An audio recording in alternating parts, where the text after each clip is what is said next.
Hello बच्चों, कैसे हो आप लोग। उम्मीद है आप लोग बहुत अच्छे होंगे। द मैथमेटिका में मैं शिवशंकर झा आपका बहुत स्वागत करता हूं। तो बच्चों, बिना वक्त गवाएं चलिए हम आगे की बात स्टार्ट करते हैं। और आज जो हमें पढ़नी है, आज हमें पढ़नी है NCERT class 10th exercise 1.2 introduction. तो बच्चों, इसमें मेनली है क्या, तो इसमें आपको जो पढ़ना है ना वो है फंडामेंटल थ्योरम ऑफ अरिथमेटिक। ये आपको पढ़ना है। तो बच्चों, इसको डायरेक्ट पढ़ाने से पहले इसको पढ़ने से पहले आपको कम से कम prime number, composite number, factorization, prime factorization के बारे में नॉलेज होनी चाहिए। तो हम इसकी चर्चा करें इससे पहले हम थोड़ी सी चर्चा इस बात पे भी कर लें कि प्राइम नंबर क्या होते हैं। तो बेटा, जो प्राइम नंबर होता है ना, तो वो क्या होता है, तो ऐसे नंबर जो अपने और एक के अलावा किसी और के टेबल में ना आते हो। बात सुनिएगा ध्यान से। ऐसे नंबर जो अपने और एक के अलावा किसी और के टेबल में ना आते हो उन्हें हम प्राइम नंबर कहते हैं। और वो नंबर सब के सब 1 से बड़े होने चाहिए। 1 नहीं लेना है, 1 से बड़े होने चाहिए। तो ऐसे कौन कौन से नंबर हैं, तो ऐसे नंबर 2 देखिए, 2 केवल या तो खुद के टेबल में आता है या तो 1 के टेबल में आता है और किसी और के टेबल में नहीं आएगा। 3 खुद के टेबल में आएगा या तो 1 के टेबल में आएगा। 5 खुद के टेबल में आएगा या तो 1 के टेबल में आएगा। 6 गलती मत कीजिएगा, 6 प्राइम नंबर नहीं है। क्यों? क्योंकि 6 2 के भी टेबल में आता है, 3 के टेबल में भी आता है। ऐसा नहीं होना चाहिए। तो ऐसे नंबर जो अपने और एक के अलावा किसी और के टेबल में ना आते हो, it is called prime number. तो 2 3 5 7 11 13 17 ये सब के सब क्या है, प्राइम नंबर। तो बच्चों, उसके बाद की बात हम कर रहे हैं कंपोजिट नंबर की। तो कंपोजिट नंबर क्या होता है, तो ऐसे नंबर जो एक से बड़े हों और वो प्राइम नंबर ना हो, मतलब प्राइम नंबर को छोड़ के जो बकिया जितने भी नंबर सब बचे हैं ना, वो सब के सब कंपोजिट नंबर हैं। तो सब जैसे 4 6 8 10 ये सब के सब क्या हैं, कंपोजिट नंबर हैं। तो ऐसे नंबर, यानी कि नंबर्स में से प्राइम नंबर हटा दीजिए, जो बचा वो कंपोजिट नंबर है। और वो नंबर कैसे होने चाहिए, सब पॉजिटिव इंटीजर होगा, यानी नेचुरल नंबर की बात हो रही है यहाँ पे। तो ये सब बात होगी प्राइम नंबर, कंपोजिट नंबर। बच्चों, जल्दी से हम बात कर लेते हैं फैक्टराइजेशन की। तो बच्चों, फैक्टराइजेशन मेनली है क्या, तो आपने बहुत पढ़ा होगा प्राइम फैक्टराइजेशन क्लास 6 7 5 से ही चालू हो जाता है। तो बच्चों, प्राइम फैक्टराइजेशन बहुत बड़ा हवा नहीं है, ठीक है। जैसे बोला जाए कि 32 का फैक्टराइजेशन करो, तो आप बोलोगे ना सर 2 1 जा 2, 2 6 जा 12, 2 8 जा 16, 2 4 जा 8, 2 2 जा 4, 2 1 जा 2। बच्चों, ये फैक्टराइजेशन है, लेकिन इसको किस नंबर से फैक्टराइज किया गया है, प्राइम नंबर से। तो इसको हम बोलेंगे प्राइम फैक्टराइजेशन। अब कोई इसमें पगलवा भी होगा, वो बोलेगा सर 32 को क्या है 2 से किए, 4 से कर दीजिए। लेकिन करना तू बोलेगा सर 8 का 8 से कर दीजिए। तो बच्चों, ये जो है ना, ये फैक्टराइजेशन है, और ये जो है ना, ये है प्राइम फैक्टराइजेशन। तो फैक्टराइजेशन करो लेकिन प्राइम नंबर से करो तो वो कहलाता है प्राइम फैक्टराइजेशन। तो प्राइम नंबर आपको मालूम चल गया, कंपोजिट नंबर पता चल गया, फैक्टराइजेशन, प्राइम फैक्टराइजेशन ये सब पता चल गया। तो बच्चों, इसको नोट करो, इसके आगे की बात करते हैं। तो बच्चों, चलिए अब आते हैं फंडामेंटल थ्योरम ऑफ अरिथमेटिक। तो ये बोलता क्या है, तो बच्चों ये बोलता है कि जितने भी कंपोजिट नंबर होते हैं, कोई भी कंपोजिट नंबर उठा लीजिए, तो इसने बोला कि कुछ भी कंपोजिट नंबर उठा लो, इसका यदि आप प्राइम फैक्टराइजेशन करोगे तो वो सब के सब सेम होंगे और यूनिक। जो बात बोलो आप, बात सब सही है। उसने बोला फंडामेंटल थ्योरम ऑफ अरिथमेटिक क्या बोलता है, तो बच्चों फंडामेंटल थ्योरम ऑफ अरिथमेटिक ये बोलता है कि किसी भी कंपोजिट नंबर का आप यदि प्राइम फैक्टराइजेशन करोगे तो वो सब के सब सेम होंगे। इनके ऑर्डर आगे पीछे हो सकते हैं, लेकिन इनका फैक्टराइजेशन सेम होगा। कहने का मतलब है किसी भी एक कंपोजिट नंबर को लेकर के आप अपनी क्लास में सबको दे दो, बोलोगे भैया इसका प्राइम फैक्टराइजेशन करो, तो सबका जो प्राइम फैक्टराइजेशन करेंगे वो सबका आंसर सेम होगा। अंतर ये हो सकता है कि किसी की ऑर्डर चेंज हो सकती है, कोई 2 से पहले कर देगा, कोई 3 से कर देगा, कोई 5 से कर देगा, तो ऑर्डर चेंज हो सकती है। बात समझ में आ रहा है? आप बोलोगे नहीं सर ऐसा कुछ तरीका बताइए जिससे सभी पूरे क्लास का प्राइम फैक्टराइजेशन सेम आ जाए। तो बच्चों ये भी इसका भी एक जवाब है कि यदि किसी नंबर को प्राइम नंबर के बढ़ते क्रम में फैक्टराइजेशन किया जाए तो सभी का जो प्राइम फैक्टराइजेशन होगा वो सबके सब सेम आएगा। जैसे आप देखते हैं, हमने जैसे ले लिया क्या लूँ 78। तो बच्चों 78 लिया, तो यदि मैं प्राइम नंबर के बढ़ते हुए क्रम में यानी कि असेंडिंग ऑर्डर में इसको फैक्टराइज करूंगा तो क्या हो जाएगा, 2 3 या 6, 2 9 जा 18, 2 से जाएगा नहीं, 3 से 3 1 जा 3, 3 3 जा 9, 13 1 जा 13, है ना। तो ये जो है ना, अगर इस प्राइम नंबर के असेंडिंग ऑर्डर में अगर इसको फैक्टराइज किया जाएगा तो वो सभी का आंसर क्या आएगा, सेम आएगा। This is called fundamental theorem of arithmetic. कोई बहुत बड़ा हवा नहीं, ठीक है। तो चलिए इसको नोट कीजिए, इसके बाद हम एक क्वेश्चन पे बात करते हैं। तो बच्चों चलो इस क्वेश्चन को हम लोग सॉल्व करते हैं, और बहुत ध्यान से इस क्वेश्चन को पढ़िए। इस क्वेश्चन में क्या बोलना है, बोला है consider the number 4 to the power n where n is a natural number, check whether there is any value of n for which 4 to the power n ends with digit 0। सबके तोते उड़ रहे होंगे इस क्वेश्चन को देख के कि आखिर में हो क्या रहा है, उड़ रहे हैं कि नहीं। ध्यान से देखिए, अभी तोते उड़ रहे थे ना, अभी आप कबूतर उड़ाएंगे इस पर, देखिए ध्यान से।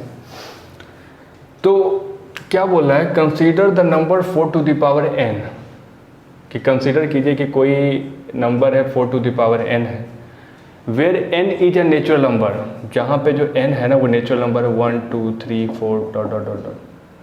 Check whether there is any value of n, तो n की कौन सी वैल्यू के लिए जो 4 की पावर n होगी वो उसका जो एंड होगा, एंड जो डिजिट होगा वो 0 होगा। कहने का मतलब n की जगह पे यदि हम 1 रखेंगे तो क्या आएगा, तो इसका जो एंड हो रहा है ना वो 0 आना चाहिए। तो ऐसा क्या होगा, तो आप बोलोगे 4 की पावर 2 16, 4 की पावर 3, ऐसे ऐसे रखते हम चेक करेंगे 64, तो कहीं 0 आ नहीं रहा है। पगलवा हो क्या, मैथ में इतना नहीं करने का, ठीक है। तो ऐसे करते करते बहुत कुछ ख़राब हो जाएगा, जवानी बेकार हो जाएगी, सॉल्व नहीं होगा। तो चलिए इसको हम सॉल्व करने की कोशिश करते हैं। तो बच्चों इसका एक ट्रिक याद रखना, बिना कोई बकैतीबाजी के हम आपको बात बताते हैं कि इसमें करना क्या होता है। तो इसमें एक बार ट्रिक याद रखना कि यदि हमें एंड 1 0 के साथ करना पड़ता है ना, यदि हमें एंड 1 0 के साथ करना है तो हमारे पास 1 पेयर ऑफ 2 and 5 होना चाहिए, समझे बच्चों। यदि हमें एंड 2 0 के साथ करना है तो हमारे पास 2 पेयर ऑफ 2 and 5 होना चाहिए। मीन्स हमारे पास 2 into 5 और फिर से 2 into 5 होना चाहिए। यदि 3 होगा तो 3 पेयर होना चाहिए, 4 होगा तो 4 पेयर होना चाहिए। समझ रहे हो, एंड समझ रहे हो ना बच्चों, कि जो भी नंबर यहाँ पे लिखा जाएगा उसका एंड 0 से हो, जो भी नंबर लिखा जाएगा उसका एंड 00 से हो, ये होता है। तो बच्चों इस ट्रिक पे ना हम इसको चेक करेंगे। तो देखो बच्चों 4 to the power n है, तो ये मैं 4 को क्या लिख सकता हूँ, 2 into 2 to the power n। तो बच्चों 2 टाइम्स है तो 2 to the power 2 and n, इसको अगेन आप सॉल्व करोगे तो 2 की पावर 2n। अब बच्चों सोच के देखो, n जो भी वैल्यू रखोगे ना, आपको कहीं भी ये 0 मिलने वाला नहीं है, कहीं नहीं मिलेगा। तो बच्चों इसके अंदर आपके पास 2 तो मौजूद है। यदि एक 5 होता ना, एक 5 होता, तब आपको एंड 0 से मिलता, लेकिन यहाँ 5 क्या है, अब्सेंट है ना। तो आप लिखोगे क्या, यहाँ पे 5 तो मौजूद ही नहीं है, तो लिखोगे देयर इज नॉट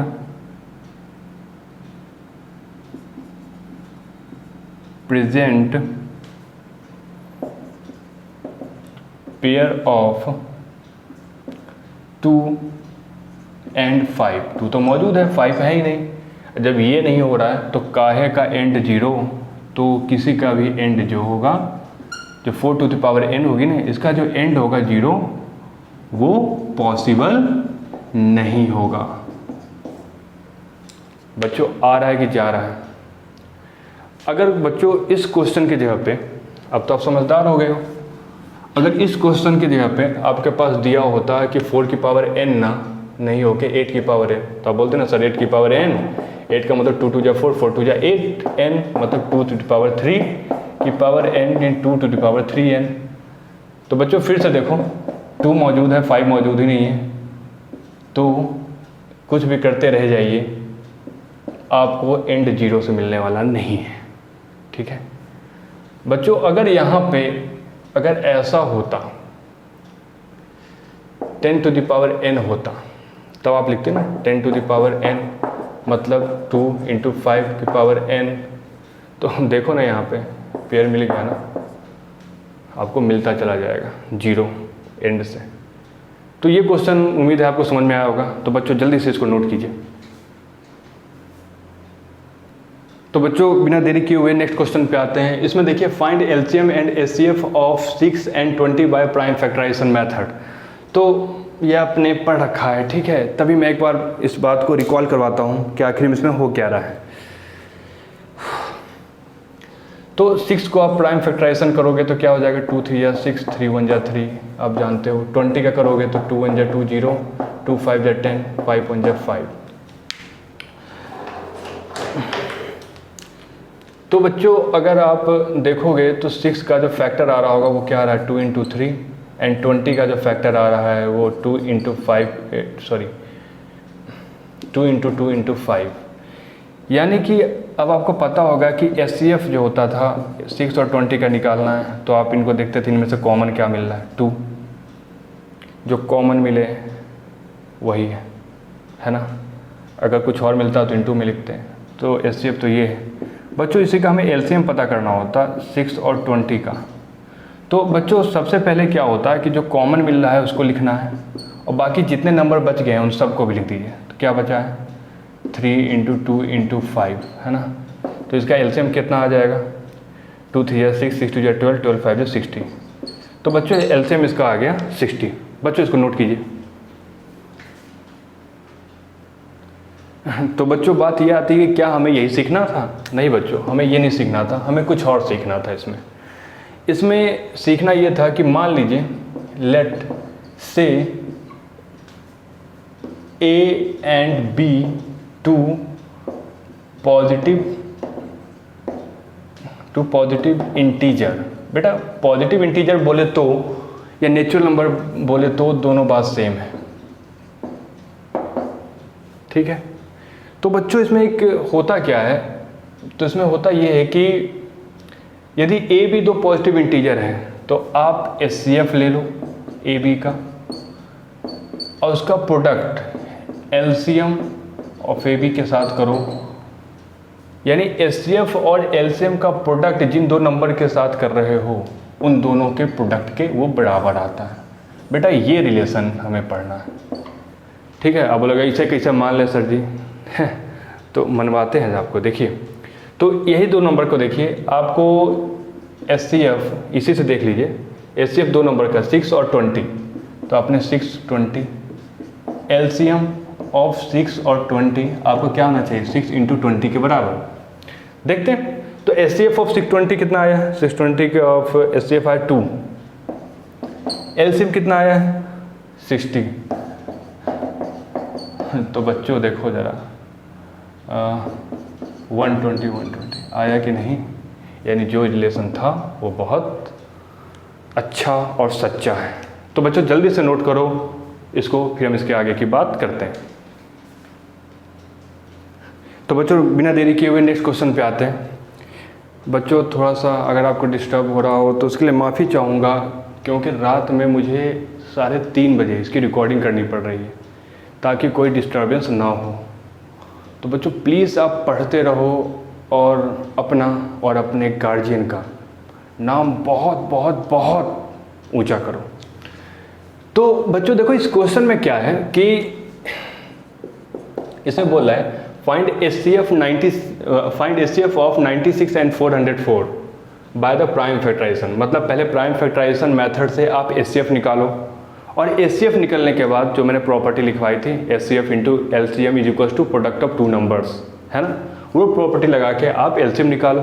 तो देखते हैं बच्चों बिना किसी कैरीमिनाटी नहीं, बिना किसी बकवास के, 2 वर्ड रह गया 96। तो 96 का करोगे तो 2 4 8, 2 8 16, 2 2 4, 2 4 8, 2 1 2, 2 2 4, 2 6 12 एंड 2 3 6 एंड 3 1 3। बच्चों 404 का करोगे तो 2 2 4 0, 2 2 4, 2 1 2 0, 2 1 2 और ये हो जाएगा 101। ये 101 किससे जाता है यार, ये 101। तो बच्चों ये 101 और फिर 101 1 100। तो हम निकालेंगे HCF। तो HCF निकाले थे किसका 96 एंड 404 का। तो हमारे पास बच्चों क्या आया देखो ज़रा, पहले मैं ऐसे करता हूँ 96। तो 96 का 2 into 2 into 2 into 2 into 2 into 3 and 404 का आपने किया तो 2 इंटू 2 इंटू 101। तो आपने जब HCF निकाला 96 एंड 404 का कॉमन 2 कॉमन 2, तो आपके पास क्या आया 4। तो आपके पास HCF पता चल गया बच्चों कि ये है। अब बच्चों HCF पता चल गया तो HCF के बाद हमें LCM पता करना है। तो बच्चों हम एक चीज़ जानते थे ना कि HCF ऑफ टू नंबर क्या था 96 and 404, 96 and 404 into LCM of 96 and 404 is equals to product of two number 96 into 404। तो बच्चों हमारे पास HCF तो मौजूद था, कितना है 4 है। तो ये जो है हमारे पास 4 इंटू LCM किसका 96 और 404 इज इक्वल्स टू 96 इंटू 404। तो बच्चों 4 इंटू में है, उधर जाएगा तो क्या हो जाएगा डिवाइड में। तो LCM of 96 into 404 is equals to 96 into 404 upon 4। तो 4 1 4 0 1, यानी क्या आ गया आपके पास LCM 96 इंटू 101।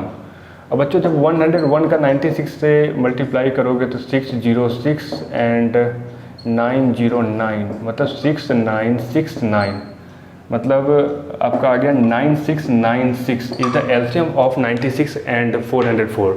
बच्चों तुरंत नोट करो। तो बच्चों नेक्स्ट क्वेश्चन पे आते हैं। इसको देख के आपको गलती मत कीजिएगा कि सर HCF और LCM निकालना है। तो बच्चों केवल वो जो मैंने रिलेशन लिखवाया था वो 2 नंबर के लिए वैलिड था कि HCF of AB into LCM of AB is equal to A into B।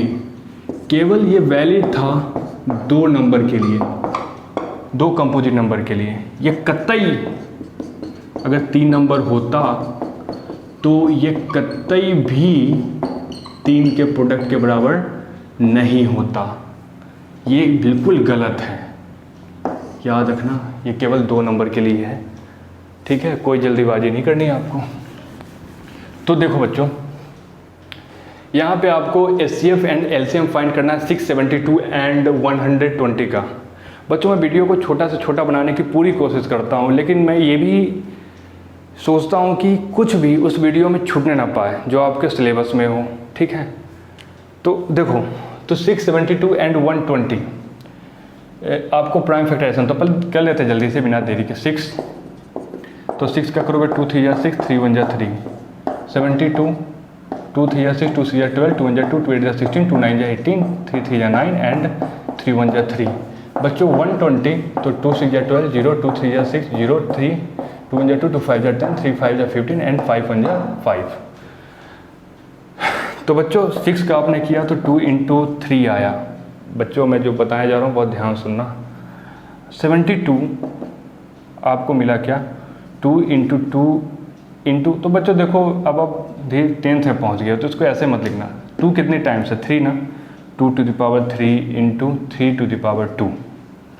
इसी तरीके से 120 का करोगे तो 2 की पावर 3 × 3 × 5।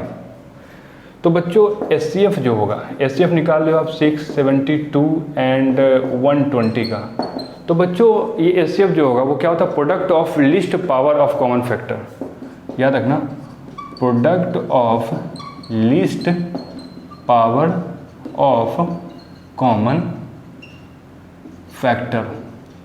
ये है क्या बच्चों, तो इन तीनों में देखो जो आपको कॉमन फैक्टर मिला है, कॉमन फैक्टर क्या है, ये और ये। इस कॉमन फैक्टर में जो लीस्ट पावर है उसका प्रोडक्ट, तो लीस्ट पावर देखो क्या दिख रहा है, 2 में सबसे कम पावर किसकी है, इसकी है तो 2, और 3 में सबसे कम पावर किसकी है, 1 की, तो 3 की पावर 1। मतलब इसका जो SCF आया वो आ गया 6। समझ आ रहा है बच्चों। दूसरा हम LCM की बात कर रहे हैं, 6, 72 एंड 120। तो बच्चों इसमें याद रखना ये क्या होता है, तो product of greater power of common factor and